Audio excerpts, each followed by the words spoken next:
പൊതുവിദ്യാഭ്യാസ വകുപ്പ് VHSE വിഭാഗം 2ാം വർഷ വിദ്യാർത്ഥികൾക്കായി നടത്തുന്ന ഓൺലൈൻ ക്ലാസ്സിലേക്ക് സ്വാഗതം.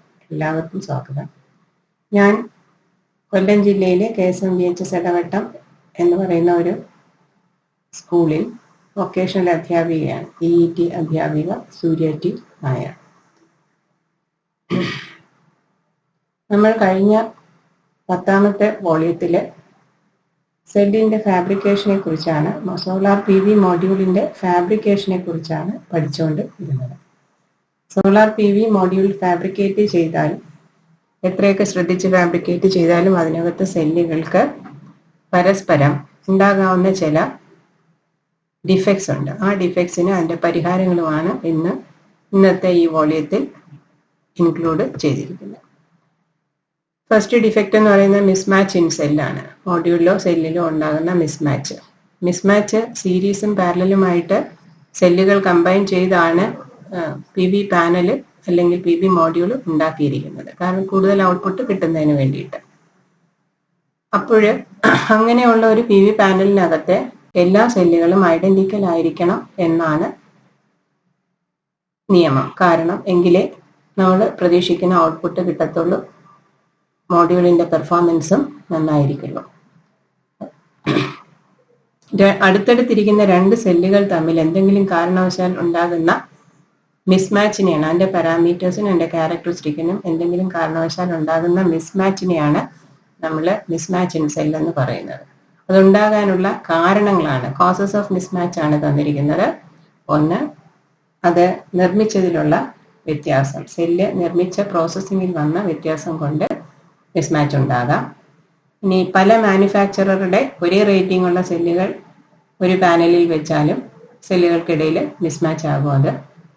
ഇനി വെച്ചിരിക്കുന്ന സ്ഥലത്ത് എന്തെങ്കിലും മറവോ എന്തെങ്കിലും വന്നാലും അടുത്തടുത്തിരിക്കുന്ന സെല്ലുകൾക്ക് തമ്മിൽ ഒരു സെല്ലിൽ കൂടുതൽ പ്രകാശം പതിക്കും, അടുത്തിരിക്കുന്ന സെല്ലിന് പ്രകാശം കുറവായിരിക്കും കിട്ടുന്നത്. അങ്ങനെ വന്നാലും മിസ്മാച്ച് ആണ് സെല്ലുകൾക്കിടയിൽ. മറ്റൊന്ന്, ഒരു സെല്ലില് സൂര്യപ്രകാശം നല്ലതുപോലെ പതിക്കുന്ന ഒരേ സോളാർ പാനലിൽ ഒരു പ്രത്യേക സെല്ലിൽ മാത്രം സൂര്യപ്രകാശം നല്ലതുപോലെ പതിക്കുന്നുണ്ടെങ്കിൽ അതിനകത്ത് UV ലൈറ്റ് കൊണ്ട് അതിന്റെ കവറിന് ഡാമേജ് ഉണ്ടാകാം. മറ്റൊന്ന്, അതിന്റെ ഗ്ലാസ് കവർ നമ്മുടെ മിസ്ഹാൻഡ്ലിംഗ് കൊണ്ടോ എന്തെങ്കിലും കൊണ്ട് ഗ്ലാസ് കവറിന് പൊട്ടലോ എന്തെങ്കിലും വരികയും ചെയ്യാം. ഇതെല്ലാം മിസ്മാച്ചിന് കാരണമാണ്. മിസ്മാച്ച് കൊണ്ട് സോളാർ PV പാനലിനകത്ത് ഷോർട്ട് സർക്യൂട്ടും ഓപ്പൺ സർക്യൂട്ടും ഒക്കെ ഉണ്ടാകാൻ സാധ്യതയുണ്ട്. ഓപ്പൺ സർക്യൂട്ട് എന്ന് പറഞ്ഞാൽ ആ സെല്ല് കരിഞ്ഞു പോയി അവിടെ ഓപ്പൺ ആകും. അത് മൊത്തത്തിലുള്ള PV മോഡ്യൂളിൽ നിന്ന് വരുന്ന ഔട്ട്പുട്ടിനെ ബാധിക്കും. അപ്പം മിസ്മാച്ചിന്റെ എഫക്ട്സ് എന്ന് പറയുന്നത് അത് ഷോർട്ട് സർക്യൂട്ട് ആകാം, ഓപ്പൺ സർക്യൂട്ട് ആകാം, പിന്നെ ഒരു സെല്ല് മാത്രം ഇരുന്ന് അതിനകത്തൂടെ റിവേഴ്സ് കറണ്ട് പോയിട്ട് അത് മാത്രം ഇരുന്ന് ചൂടായി തെർമൽ റണ്ണവേ എന്ന് പറയുന്ന ഒരു കണ്ടീഷൻ എത്തിച്ചേരാം.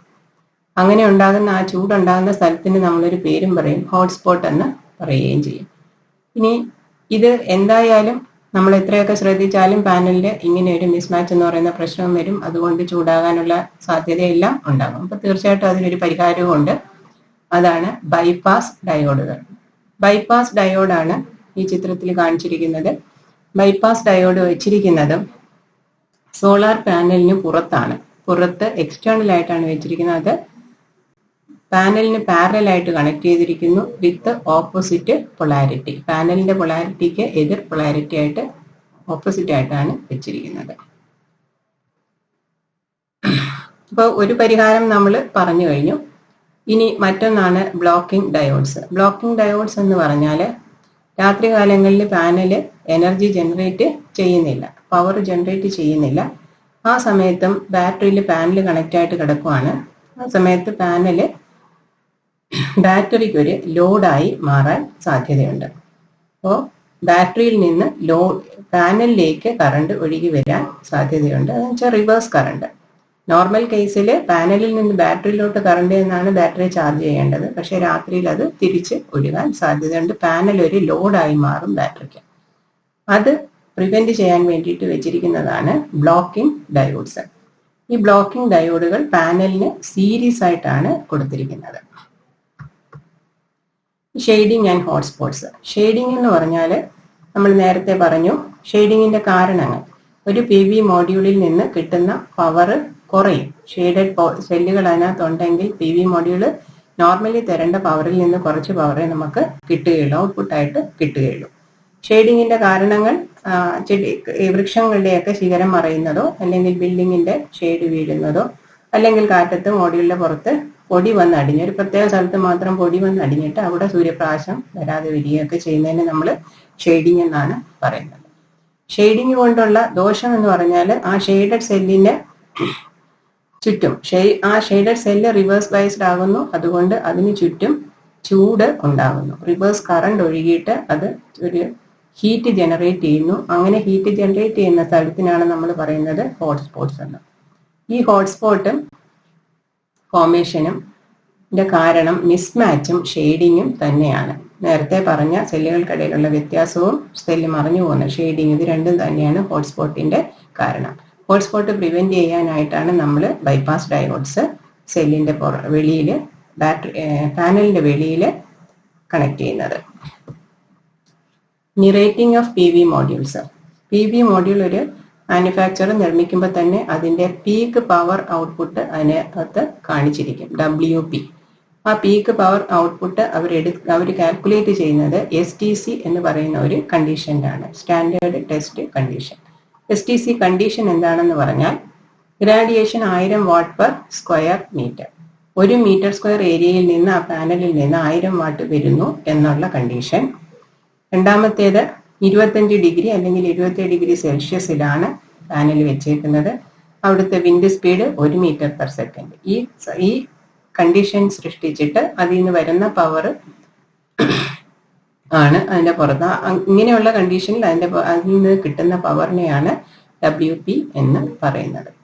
ഇത് ആക്ച്വൽ പ്രാക്ടീസിൽ അറ്റൈൻ ചെയ്യാറില്ല. കുറച്ച് വ്യത്യാസങ്ങളൊക്കെ വരും, ടെമ്പറേച്ചറിനകത്ത് വ്യത്യാസം വരാം. പിന്നെ ഇറാഡിയേഷനും 800 വാട്ടൊക്കെ വരാറുള്ളൂ. ഇനി ഫാക്ടേഴ്സ് എഫക്റ്റിംഗ് പവർ. അപ്പോൾ പവർ ഒരു സോളാർ പാനലിൽ നിന്ന് പുറത്ത് കിട്ടുന്ന പവർ എന്തിനെയൊക്കെ ആശ്രയിച്ചിരിക്കും? അതിന്റെ ടെമ്പറേച്ചർ ഒരുപാട് ചൂടാകുന്നോ എന്ന് നോക്കിയാൽ ടെമ്പറേച്ചർ കൂടിയ പവർ കുറയും.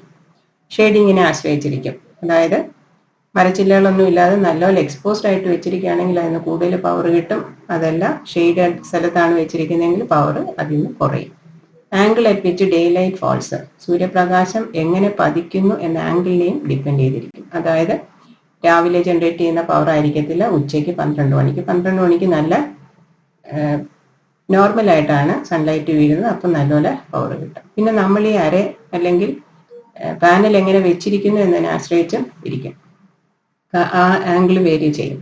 സാധാരണ ഒരു നോർമലായിട്ട് ഇന്ത്യയിൽ വെക്കേണ്ടുന്ന ആംഗിൾ പറഞ്ഞിരിക്കുന്നത് 30 തൊട്ട് 40 ഡിഗ്രി സൗത്തിലോട്ട് വെക്കുക, അതായത് തെക്കോട്ട് പാനൽ ചരിച്ച് വെക്കുന്നതായിരിക്കും ഇന്ത്യയിൽ അഭികാമ്യം. കാരണം ഇന്ത്യ നോർത്തേൺ ഹെമിസ്ഫിയറിലാണ്. അതേസമയം ഓസ്ട്രേലിയ പോലൊരു കൺട്രിയിലാണെങ്കിൽ, അത് സദേൺ ഹെമിസ്ഫിയറിലുള്ള ഒരു കൺട്രി ആണെങ്കിൽ അവർ ഈ ആംഗിളിൽ നോർത്തിലോട്ട് തിരിച്ചു വെക്കും. സൈസ് ഓഫ് PV അരയും ഡിപ്പെൻഡ് ചെയ്തിരിക്കും പവർ അതിൽ നിന്ന് കിട്ടുന്നത്. വലിയ പാനലാണെങ്കിൽ കൂടുതൽ പവർ കിട്ടും, ചെറിയ പാനലാണെങ്കിൽ കുറച്ച് പവർ. അത് സൈസിനെയും ആശ്രയിച്ചിരിക്കും. ഇനി നമ്മുടെ സോളാർ PV പാനൽ വെക്കുമ്പോൾ അതിൻ്റെ കൂടെ കുറച്ച് ആക്സസറീസും കൂടി ചേർത്തിട്ടാണ് നമ്മൾ വെക്കുന്നത്. അതിൻ്റെ ഇൻവെർട്ടർ വേണം, ബാറ്ററി വേണം. അപ്പോൾ അതിൻ്റെ ഒരു അഡീഷണൽ കമ്പോണൻ്റ് ആണ് ചാർജ് കൺട്രോളർ. ചാർജ് കൺട്രോളറിൻ്റെ ജോലി ബാറ്ററി ഓവർ ചാർജ് ആവാതെയും ഓവർ ഡിസ്ചാർജ് ആകാതെയും നോക്കുകയാണ്.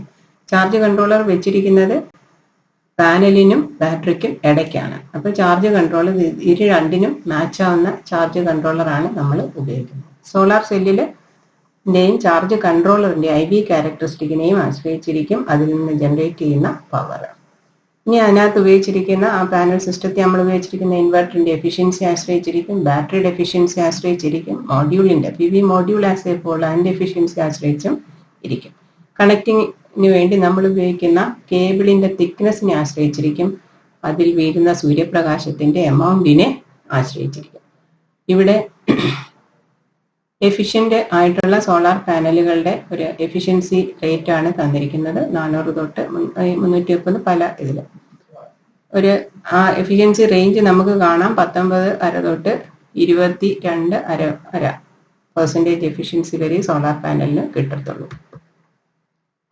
Steps in solar PV system sizing. നിങ്ങളൊരു ഈ കോഴ്സൊക്കെ കഴിഞ്ഞിട്ട് ഏതെങ്കിലും ജോലി ഒക്കെ ചെയ്തു തുടങ്ങുമ്പോൾ സോളാർ PV പാനൽ ഇൻസ്റ്റാൾ ചെയ്യേണ്ടി വരുമ്പോൾ ഒരു വീട്ടിൽ സോളാർ PV പാനൽ വെക്കണമെങ്കിൽ നമുക്ക് അതിനകത്ത് അവിടെ എന്തൊക്കെ കമ്പോണൻസ് വെക്കണം. ഈ ചിത്രത്തിൽ കാണിച്ചിരിക്കുന്ന പോലെ ഇൻവെർട്ടർ വേണം, ഒരു ബാറ്ററി വേണം, ഒരു പാനൽ വേണം, ഇൻവെർട്ടർ വേണം, ബാറ്ററി വേണം, പിന്നെ ചാർജ് കൺട്രോളറും വേണം.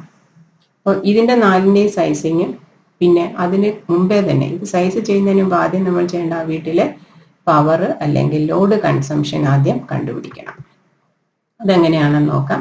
ലോഡ് കൺസംഷൻ എങ്ങനെ കണ്ടുപിടിക്കാം? നമ്മൾ ഫസ്റ്റ് ഇയർ ചെയ്തതുപോലെ ആ വീട്ടിൽ ഈ സോളാർ പാനലിൽ കണക്ട് ചെയ്യാൻ അവർ ഉദ്ദേശിക്കുന്ന ലോഡിന്റെ ഫുള്ള് എനർജി കൺസംഷൻ KVA കണ്ടുപിടിക്കുക, per day what hours per day കണ്ടുപിടിക്കുക. അതിനെ 1.3 കൊണ്ട് മൾട്ടിപ്ലൈ. 1.3 എന്ന് പറയുന്നത് ഇച്ചിരി എനർജി നഷ്ടപ്പെടും. അപ്പൊ അതും കൂടെ കണക്കെടുത്ത് വേണം നമ്മൾ പാനല് നിർണ്ണയിക്കാം. ഇനി ആ മോഡ്യൂളിന്റെ അല്ലെങ്കിൽ പാനൽ എങ്ങനെ കണ്ടുപിടിക്കാം? അപ്പൊ നമ്മൾ ടോട്ടൽ വാട്ട് അവർ ആ വീട്ടിലത് കണ്ടുപിടിച്ച് വെച്ചിട്ടുണ്ട്. അതേ ബൈ 3.43 അതാണ് നമ്മൾ വെക്കാൻ പോകുന്ന പാനലിന്റെ WP ആയിരിക്കണം. ഈ 3.43 എന്ന് പറയുന്നത് പാനൽ ജനറേഷൻ ഫാക്ടറാണ്. അതും ക്ലൈമറ്റിനെ ആശ്രയിച്ചിട്ടാണ് ഇരിക്കുന്നത്. പല സ്ഥലങ്ങളിലും പലതാണ്. ഇന്ത്യയിലെ ഒരു സ്റ്റാൻഡേർഡ് നമ്പറാണ് 3.43. ഇതിനൊരു ചാർട്ട് തന്നെയുണ്ട് പാനൽ ജനറേഷൻ ഫാക്ടറിന്.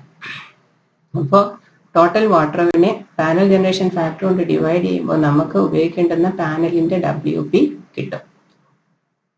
അപ്പൊ ആ പാനലിന്റെ എത്ര എണ്ണം, അപ്പൊ നമുക്ക് നമ്മുടെ കയ്യിൽ അവൈലബിൾ ആയിട്ടുള്ള പാനലിനെ വോൾട്ടേജ് കൊണ്ട് ഈ WP ഡിവൈഡ് ചെയ്താൽ നമുക്ക് എത്ര പാനൽ ഉപയോഗിക്കണം എന്ന് മനസ്സിലാവും. അപ്പൊ ആ നമ്പർ ഡിവൈഡ് ചെയ്ത് കിട്ടുന്നത് എത്രയാണോ, ഇപ്പൊ 5.5 ആണ് കിട്ടുന്നതെങ്കിൽ നമ്മൾ 6 പാനലോ 7 പാനലോ വെക്കണം.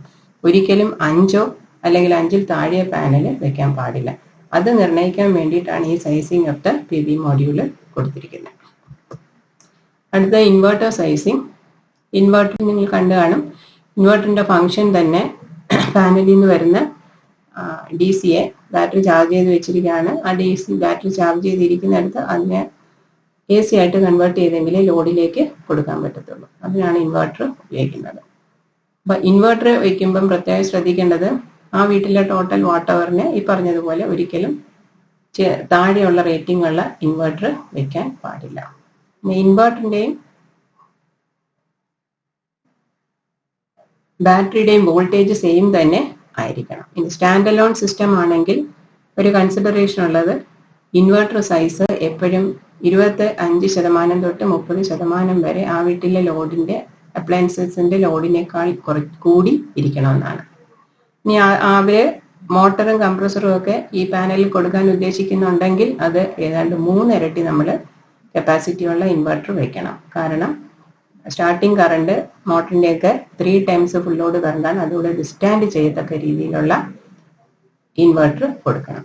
ഇനി ഗ്രിഡ് കണക്റ്റഡ് സിസ്റ്റം ആണെങ്കിൽ ഇൻവെർട്ടറിന്റെയും PV മോഡ്യൂളിന്റെ റേറ്റിംഗ് സെയിം തന്നെ ആയിരിക്കണം. അതായത് 6 kW പാനലാണ് വെക്കുന്നതെങ്കിൽ 6 kW ഇൻവെർട്ടറും കൊടുക്കണം. ഇനി ബാറ്ററിയുടെ സൈസിങ് നമ്മൾ പറഞ്ഞു. ബാറ്ററിക്കും പാനലിന് ഈ ചിത്രത്തിൽ നിങ്ങൾക്ക് കാണാം. പാനലിനും ബാറ്ററിക്കും ഇടയ്ക്കായിട്ടാണ് ചാർജ് കൺട്രോളർ വെച്ചിരിക്കുന്നത്. അപ്പൊ ബാറ്ററി നമ്മൾ സെലക്ട് ചെയ്യുമ്പോൾ ബാറ്ററിയുടെ കപ്പാസിറ്റിക്ക് ഒരു ഫോർമുലയുണ്ട്. ആ വീട്ടിലെ ടോട്ടൽ വാട്ടർ പെർ ഡേ നമ്മൾ നേരത്തെ കാൽക്കുലേറ്റ് ചെയ്ത് വെച്ചിട്ടുണ്ട്. അതിനെ ഡേയ്സ് ഓഫ് ഓട്ടോണമി കൊണ്ട് മൾട്ടിപ്ലൈ ചെയ്ത് ആ കിട്ടിയതിനെ 0.85 ബാറ്ററിയുടെ എഫിഷ്യൻസി കൊണ്ട് ഡിവൈഡ് ചെയ്യുക. എന്നിട്ട് 0.6 അതിന്റെ ഡെപ്ത് ഓഫ് ഡിസ്ചാർജ് കൊണ്ട് ഡിവൈഡ് ചെയ്യുക. എന്നിട്ട് നോമിനൽ വോൾട്ടേജ് ബാറ്ററി വോൾട്ടേജ് കൊണ്ട് ഡിവൈഡ് ചെയ്യുക.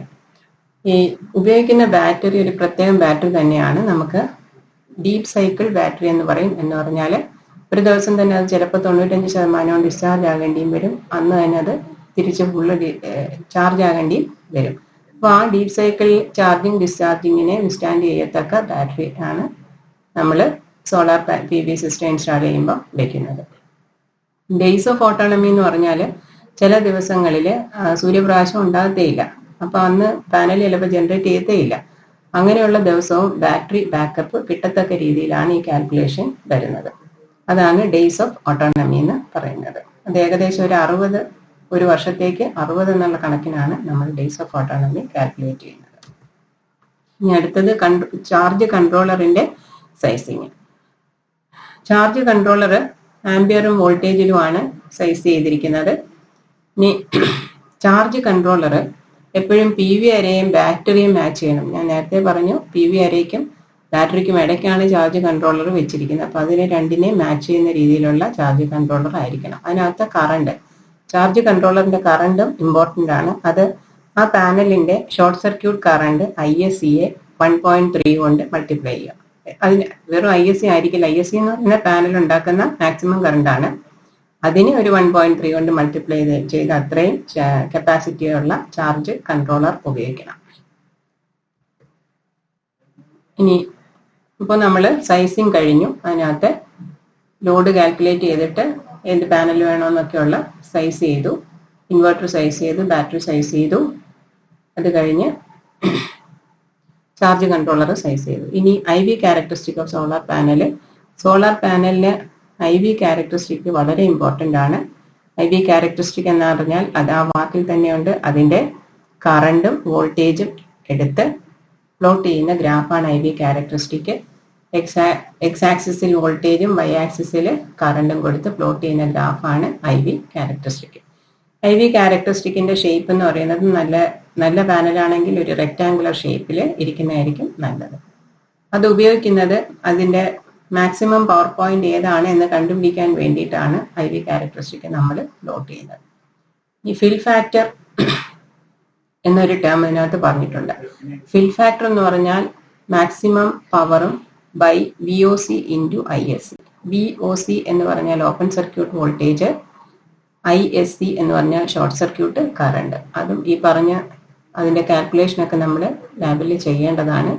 ISC ഷോർട്ട് സർക്യൂട്ട് കറണ്ട് എന്ന് പറയുന്നത് വാക്കിൽ തന്നെയുണ്ട്. പാനലിന്റെ ടെർമിനലുകൾ ഷോർട്ട് ചെയ്ത് വെക്കുമ്പോഴാണ് ഏറ്റവും കൂടുതൽ കറണ്ട് അതിൽ നിന്ന് വരുന്നത്. ആ കറണ്ട് അമ്മീറ്റർ വെച്ച് അളക്കുന്നതാണ് ISC short circuit current. Open circuit voltage എന്ന് പറഞ്ഞാൽ പാനലിന്റെ ടെർമിനലുകൾ ഓപ്പൺ ആയി കിടക്കുമ്പോൾ അതിന്റെ വോൾട്ടേജ് മെഷർ ചെയ്യുക. അതാണ് ഓപ്പൺ സർക്യൂട്ട് വോൾട്ടേജ്. ഫിൽ ഫാക്ടറിന്റെ വാല്യൂ എപ്പോഴും 1ൽ താഴെ ആയിരിക്കും. ഒരു നല്ല സോളാർ പാനലിന് 0.8 തൊട്ട് 1 വരെ വരണം. ഇനി ഷോർട്ട് സർക്യൂട്ട് കറണ്ട് കണ്ടുപിടിക്കുന്നതിനുള്ള അറേഞ്ച്മെന്റ് ആണ് ഈ ചിത്രത്തിൽ കാണിച്ചിരിക്കുന്നത്. ആസ് യൂഷ്വൽ നമ്മൾ പാനൽ എടുത്ത് നല്ല സൂര്യപ്രകാശത്തിൽ കൊണ്ടുവയ്ക്കുക. അതിന്റെ പോസിറ്റീവ് നെഗറ്റീവ് ടെർമിനലുകൾ ഷോർട്ട് ചെയ്യുക. എന്നിട്ട് മൾട്ടിമീറ്റർ കറണ്ട് പൊസിഷനിലിട്ട് അതിനകത്ത് റീഡിങ് എടുക്കുക. അപ്പോൾ ഈ കാണിച്ചിരിക്കുന്നതിൽ 4.5 ഒക്കെയാണ് ഷോർട്ട് സർക്യൂട്ട് കറണ്ട് കാണിക്കുന്നത്. നമ്മുടെ അടുത്ത റീഡിങ് നെഗറ്റീവ് കാണിക്കുകയാണെങ്കിൽ നമ്മൾ ടെർമിനൽസ് തിരിച്ചു കൊടുക്കണം. അതറിയാമല്ലോ. ഇത് പൊളാരിറ്റി ഉള്ളതാണ്. പാനൽ എന്ന് പറയുന്ന DC ആണ് ജനറേറ്റ് ചെയ്യുന്നത്. അതിന് പ്ലസും മൈനസും ഉണ്ട്. അപ്പോൾ കാണിക്കുന്ന റീഡിങ് നെഗറ്റീവ് ആണെങ്കിൽ തിരിച്ചു കൊടുക്കണം. ഇനി ഓപ്പൺ സർക്യൂട്ട് വോൾട്ടേജ്. അപ്പൊ ഇതിൽ ഒരാള് കറണ്ട് ഇത് 6.89 എന്ന് പറയുന്നത് കറണ്ടാണ്. ഷോർട്ട് സർക്യൂട്ട് കറണ്ട് മെഷർ ചെയ്യുന്നതാണ് കാണിച്ചിരിക്കുന്നത്. ഇനി ഓപ്പൺ സർക്യൂട്ട് വോൾട്ടേജ് ആണെങ്കിൽ നമ്മൾ ഷോർട്ട് ചെയ്യാനൊന്നും നിൽക്കേണ്ട, ടെർമിനൽ ഓപ്പൺ ആക്കി തന്നെ ഇടുക. ഒരു പാനല് സൂര്യപ്രകാശത്തിൽ നട്ടുച്ചയ്ക്കൊക്കെ എടുത്ത് വെച്ചാൽ അത് open circuit voltage 12 volt charge ചെയ്യാനുള്ള ബാറ്ററിക്കുള്ള 12 വോൾട്ടിന്റെ പാനലാണെങ്കിലും അതിന്റെ ഓപ്പൺ സർക്യൂട്ട് വോൾട്ടേജ് ഏതാണ്ട് 19.5 കാണിക്കും. അപ്പോൾ അതാണ് അതിന്റെ പരമാവധി അതിന് ജനറേറ്റ് ചെയ്യാൻ പറ്റുന്ന വോൾട്ടേജ്. ഇനി IV ക്യാരക്ടറിസ്റ്റിക്കിന്റെ ഒരു സോളാർ PV മോഡ്യൂളിന്റെ ടിപ്പിക്കൽ IV ക്യാരക്ടറിസ്റ്റിക് ആണ് നമ്മൾ പ്ലോട്ട് ചെയ്തിരിക്കുന്നത്. ഇവിടെ ഇതിനകത്ത് പവർ ക്യാരക്ടറിസ്റ്റിക്കും കൂടി ഒരേ ഗ്രാഫിൽ തന്നെ വരച്ചിട്ടുണ്ട്. കറണ്ട് Y ആക്സിസിലും കറണ്ടോ പവറോ എന്നാണ് ഇതിനകത്ത് എടുത്തിരിക്കുന്നത്. വേഴ്സസ് വോൾട്ടേജ് ഒരു ഗ്രാഫ് വരയ്ക്കുമ്പോൾ ആ മേളിൽ കാണുന്ന ചുമന്ന കർവാണ് IV ക്യാരക്ടറിസ്റ്റിക്. അതിനകത്ത് അതിന്റെ ബെൻഡിൽ അല്ലെ നീയില് ഒരു പോയിന്റ് ഉണ്ട്. ദാറ്റ് ഈസ് VMP IMP എന്ന് മാർക്ക് ചെയ്തിട്ടുണ്ട്. അതാണ് മാക്സിമം പവർ പോയിന്റ്. ആ മാക്സിമം പവർ പോയിന്റിലുള്ള വോൾട്ടേജും കറണ്ടും നമ്മൾ കണ്ടുപിടിക്കുക. അത് തമ്മിൽ മൾട്ടിപ്ലൈ ചെയ്യുമ്പോൾ അതിന്റെ മാക്സിമം പവർ നമുക്ക് കിട്ടും. ഇനി നേരത്തെ പറഞ്ഞ കാര്യങ്ങളാണ്. ഈ കർവ് കൊണ്ടുള്ള പ്രയോജനങ്ങൾ എന്താണെന്നുള്ളതാണ്. ഈ കർവ് നമ്മൾ ഉപയോഗിച്ചിരിക്കുന്നത് അതിൻ്റെ മാക്സിമം പവർ പോയിന്റ് കണ്ടുപിടിക്കാനാണ്. മാക്സിമം പവർ പോയിന്റിൽ ഒരു സോളാർ പാനൽ വർക്ക് ചെയ്യിപ്പിച്ചാൽ എന്ന് പറഞ്ഞാൽ ആ മാക്സിമം പവർ തരുന്ന രീതിയിൽ ലോഡ് കണക്ട് ചെയ്താൽ കറണ്ട് 5 എക്സീഡ് ചെയ്യാതെ, ലോഡ് എക്സീഡ് ചെയ്യാതെ IM VM വലിച്ചെടുക്കുന്ന രീതിയിൽ VM പ്രൊഡ്യൂസ് ചെയ്യിപ്പിക്കുന്ന രീതിയിൽ ആ പാനൽ വർക്ക് ചെയ്യിപ്പിച്ചാൽ അതായിരിക്കും അതിൻ്റെ ഏറ്റവും എഫിഷ്യൻറ്റ് പോയിന്റ്. ഇതിന് ഒരു ഇലക്ട്രോണിക് കമ്പാരറ്റർ സർക്യൂട്ട് സാധാരണ വെക്കാറുണ്ട്, MPPT എന്ന് പറഞ്ഞിട്ട്, മാക്സിമം പവർ പോയിന്റ് ട്രാക്കർ. അത് ട്രാക്ക് ചെയ്തോളും മാക്സിമം പവർ ജനറേറ്റ് ചെയ്യിപ്പിക്കാൻ ആ പാനലിനെ. ഈ പ്ലോട്ടിംഗ് IV കർവ്, ഒരു IV കർവ് പ്ലോട്ട് ചെയ്യുന്നതിന് ഉദ്ദേശം എന്താണെന്ന് നേരത്തെ പറഞ്ഞു. അതിൻ്റെ MPPT കണ്ടുപിടിക്കാനാണ്, മാക്സിമം പവർ പോയിന്റ് കണ്ടുപിടിക്കാനാണ്. ഇനി നമ്മൾ IV കർവ് പ്ലോട്ട് ചെയ്യുന്നതിന് 3 കണ്ടീഷനിൽ വെച്ചാണ് നമ്മുടെ സാധാരണ ലാബിൽ ചെയ്യിപ്പിച്ചിരിക്കുന്നത് നിങ്ങൾ. ഒന്ന് അത് ഷെയ്ഡ് ചെയ്യിപ്പിച്ച്, ഒന്ന് അതിൻ്റെ ആംഗിൾ ടിൽറ്റ് ചെയ്യിപ്പിച്ച്, പിന്നെ പല സമയത്ത് വെച്ചാണ് നമ്മൾ ചെയ്യുന്നത്. അതിന് വേണ്ടുന്ന ഉപകരണങ്ങളുടെ ഒരു ലിസ്റ്റാണ് തന്നിരിക്കുന്നത്. അമ്മീറ്റർ 0 to 10 ആംപിയറിൻ്റെ അമ്മീറ്റർ വേണം, 24 വോൾട്ടിൻ്റെ ഒരു DC വോൾട്ട് മീറ്റർ വേണം, ഒരു റിയോസ്റ്റാറ്റ് വേണം, കണക്റ്റിംഗ് വയർസ് വേണം, PV മോഡ്യൂൾ വേണം. ആ അറേഞ്ച്മെൻ്റ് ആണ്, സർക്യൂട്ട് അറേഞ്ച്മെൻ്റ് ആണിത്. നിങ്ങൾ പ്രാക്ടിക്കൽ ചെയ്യും, അപ്പോൾ നിങ്ങൾക്ക് കൂടുതൽ മനസ്സിലാകും. ഇതിനകത്ത് അമ്മീറ്റർ സീരീസ് ആയിട്ട് കണക്ട് ചെയ്യുക, വോൾട്ട് മീറ്റർ പാരലായിട്ട് വയ്ക്കുക, റിയോസ്റ്റാറ്റ് ഒരു വേരിയബിൾ റിയോസ്റ്റാറ്റ് ഉപയോഗിച്ചിരിക്കുന്നത്. വേരിയബിൾ റിയോസ്റ്റാറ്റ് വേരി ചെയ്യുമ്പോൾ അതിൽ നിന്ന് വരുന്ന കറണ്ടും വേരി ചെയ്യും. അപ്പോൾ അത് നമുക്ക് വോൾട്ടേജ് വേഴ്സസ് കറണ്ട് നമുക്ക് പ്ലോട്ട് ചെയ്യാം. അതിൻ്റെ കാൽക്കുലേഷൻസ് ഇതൊക്കെയാണ്. ഷോർട്ട് സർക്യൂട്ട് കറണ്ട് ISC, അത് ആദ്യത്തെ എക്സ്പെരിമെൻ്റ് വെച്ച് നമ്മൾ കണ്ടുപിടിച്ചു ഷോർട്ട് ചെയ്തിട്ട്. ഓപ്പൺ സർക്യൂട്ട് വോൾട്ടേജ് VOC, അതും നമുക്കറിയാം. മാക്സിമം പവർ പോയിന്റ് PM നമുക്ക് അതിൽ നിന്ന് കണ്ടുപിടിക്കാം, കർവിൽ നിന്ന് കണ്ടുപിടിക്കാം. PM എന്ന് പറയുന്നത് IM × VM ആണ്. ഇനി അതിൽ നിന്ന് ഇത്ര അറിയാമെങ്കിൽ നമുക്ക് ഫിൽ ഫാക്ടറും കണ്ടുപിടിക്കാം. ഫിൽ ഫാക്ടർ എന്ന് പറയുന്ന ratio of maximum power by ISC × VOC. Maximum power point നമ്മൾ കണ്ടുപിടിച്ചു, IM × VM, അതേ ബൈ ISC × VOC ആകുമ്പോഴത്തേക്ക് ഫിൽ ഫാക്ടർ കിട്ടും. ഫിൽ ഫാക്ടറിന്റെ വാല്യൂ നല്ലതാണെങ്കിൽ പാനൽ നല്ലതെന്ന് അർത്ഥം. എഫിഷ്യൻസി കണ്ടുപിടിക്കാം. എഫിഷ്യൻസിയുടെ formula ISC × VOC by PM. Pin എന്ന് പറയുന്ന 1000 Watt/m² ആണ്. Pin അല്ലെങ്കിൽ അതിൻ്റെ ഇൻറ്റു A എന്ന് പറയുന്നത് ആ ഏരിയ ഓഫ് ദി മോഡ്യൂളാണ്. Then fill factor. ഈ തന്നിരിക്കുന്ന ടെക്നിക്കൽ സ്പെസിഫിക്കേഷനിൽ ഒരു 250 വാട്ടിൻ്റെ പാനലിൻ്റെ ടോളറൻസും അതിൻ്റെ open circuit voltage 37.8, short circuit current 8.7, maximum power voltage, maximum power current എന്ന് വെച്ചാൽ VM ഉം IM 31.5 ഉം 7.9. അതിൻ്റെ എഫിഷ്യൻസി 15.5, 22.5, 23 വരെയൊക്കെ മാക്സിമം ഒരു പാനലിൽ എഫിഷ്യൻസി വരാറുള്ളൂ. ഇതാണ് നമ്മുടെ ഇന്നത്തെ പോർഷൻ. ഇതിൽ നിന്ന് നിങ്ങൾക്ക് ആക്ടിവിറ്റീസ് എന്ന് പറയുന്നത്, നിങ്ങൾക്ക് ഇത്രയും പോർഷൻ പഠിച്ചതിൽ നിന്ന് എന്തെല്ലാം ആക്ടിവിറ്റീസ് കണ്ടെത്തി ചെയ്യാം. നിങ്ങളുടെ വീട്ടിലുള്ള സോളാർ ഉപകരണങ്ങൾ ഏതെങ്കിലും ഉണ്ടെങ്കിൽ അതിൻ്റെ പവർ നിങ്ങൾ നോക്കി വയ്ക്കുക. അതിനകത്ത് വോൾട്ടേജ്, അതിൻ്റെ സ്പെസിഫിക്കേഷൻസ് ഒക്കെ അത് എഴുതിയിട്ടുണ്ടാകും. അത് നിങ്ങളൊരു ചാർട്ടായിട്ട് ഒരു ഇതായിട്ട് എഴുതി വെച്ച് നിങ്ങളുടെ ടീച്ചറിന് സബ്മിറ്റ് ചെയ്യുക.